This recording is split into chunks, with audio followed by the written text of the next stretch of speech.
Yo, this morning is another Uber Eats day. I'm still in Oakland right now. Gotta go do the whole BART thing soon.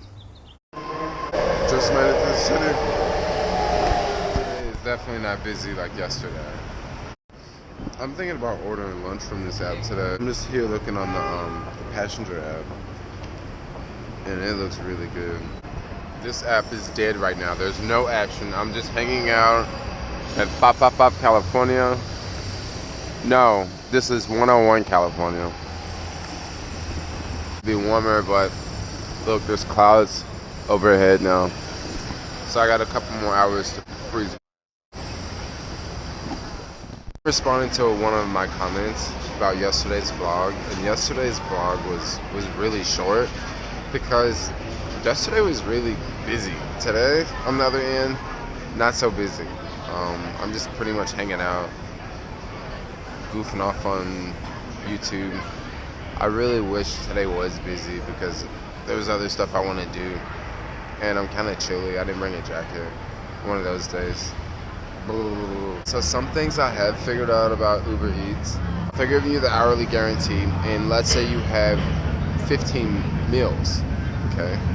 It would be easier, it would be better to like go straight downtown from the pickup location, or go like to the most densely populated area, which in my market would be the financial district because the buildings are taller, meaning there's more people in those buildings. So go there, have a higher chance of delivering all those meals quickly because you're right there in the center area. Now on the flip side of that, let's say you're not getting an hourly guarantee and you're going solely off of distance and deliveries, okay?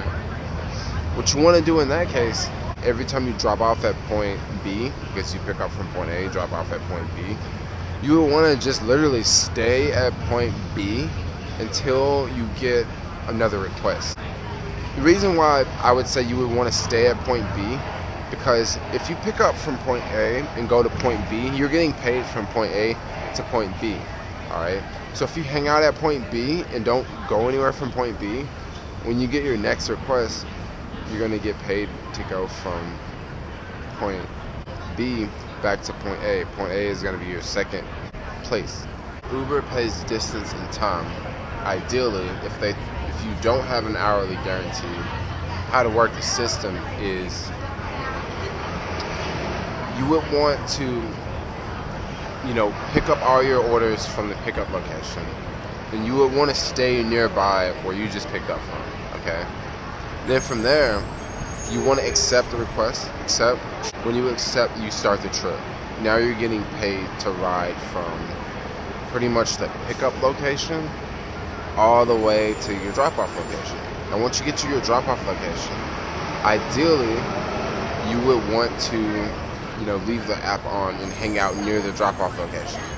Because if you go riding around, let's say you rode around for like 5 minutes and let's say you rode around for 15 minutes and you rode a total of a mile. Well, you won't get paid for that mile. But if you just hang out in the same drop-off location where you just dropped off at and you accept the next request in the same drop-off location, what'll happen is you'll get paid from going from that drop-off location to the pickup location, meaning that you're always like making money on every round. Now I'm sure this is gonna change. Like everything always changes in the sharing economy. Once people realize or figure out a way to make money or to make a little bit more money, it always changes. This next one's pretty close. Instead of biking there, I'm just gonna walk. It's such a nice day to be outside. I love being outside. Dude, I'm so stoked that I'm not like stuck in an office all day and I don't have like a boss like in the next office over, and I don't have someone telling me, oh, you need to do this before 3 o'clock. You need to do this before lunch. There's a meeting at 3. There's a dinner party you have to come to. You have to do this, you have to do that. So nice to just be your own boss and do what you want to do. Wake up when you want to.